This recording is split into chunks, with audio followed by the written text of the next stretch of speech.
સુરત શહેરમાં મોબાઈલ સ્નેચિંગના વધતા કિસ્સાઓ વચ્ચે રાંદેર પોલીસને મોટી સફળતા મળી છે. પોલીસે સક્રિય કામગીરી કરી સ્નેચિંગ ગેંગના 2 શાતિર આરોપીઓને ઝડપી પાડ્યા છે. આરોપીઓ પાસેથી 5 કિંમતી મોબાઈલ અને એક બાઇક સહિત કુલ 1.35 લાખનો મુદ્દામાલ જપ્ત કરાયો છે. સુરત શહેરમાં વધતી જતી મોબાઈલ સ્નેચિંગની ઘટનાઓ વચ્ચે રાંદેર પોલીસે મોટી સફળતા હાંસલ કરી છે. પોલીસે સક્રિય કામગીરી કરતા સ્નેચિંગ ગેંગના 2 આરોપીઓને ઝડપી પાડ્યા છે. આરોપીઓ પાસેથી સ્નેચિંગ કરેલા 5 કિંમતી મોબાઈલ ફોન જપ્ત કરવામાં આવ્યા છે. ઉપરાંત તેમની પાસેથી વપરાયેલ બાઇક સહિત કુલ રૂપિયા 1.35 લાખથી વધુનો મુદ્દામાલ કબજે કર્યો છે.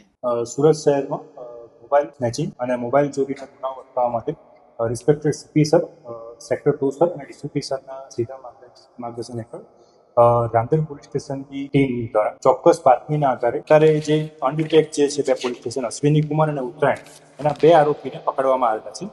આરોપીનું નામ છે મુસ્તુફા ઉર્ફે ટીલીલી મહેમૂદ અલી સૈયદ, જે બાપુનગર રાંદેરનો રહેવાસી છે, અને બીજા આરોપીનું નામ છે અયાન ઉર્ફે અલ્લા રખા ગાંચી, જે દયાળ ભેસાણ રોડ રાંદેરનો રહેવાસી છે.